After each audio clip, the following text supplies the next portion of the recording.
Hello hello hello guys.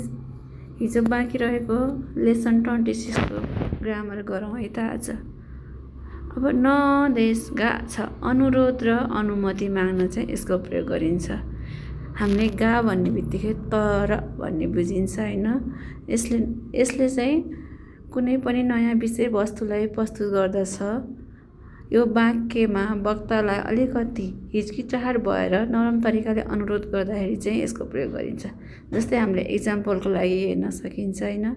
खाकेका तागा वाकारा nine देशगा ओसिएते इतादा केमा छेनका भनेर आएको छ। लेख्ने तरिका बुझिन तर सिकाइदिनुहुन्छ कि भने के यसले कुनै कुरालाई चाहिँ नर्म तरिकाले अनुरोध गर्दाखेरि चाहिँ न देशका प्लस भबको ते फर्म प्लस इतादा केमा छेन को बढी प्रयोग गरिन्छ है नि त। निहोङ्गो दे रेपोतो खाइताइन देशका चोत्तो मिते इतादा केमा छिनका अर्को छ। जापानिज भाषाबाट रिपोर्ट लेखेको थिएँ तर एकैछिन हेरिदिनुहुन्छ कि भन्ने अर्थ लाग्यो कि यसबाट चाहिँ। अर्को छ भबको ते फर्म प्लस इतादा केमा छिनका।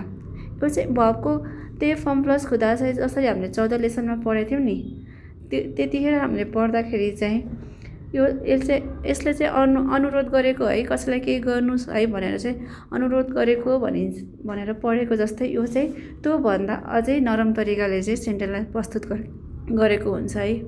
जस्तै यो कुरी हानासिते इतादा केमा छेनका भनेको बिस्तारै बोलिदिनुहुन्छ कि सुकुदायो मिते इतादा केमा छेनका होमवर्क हेरिदिनुहुन्छ कि। ल आजलाई यति नै है त।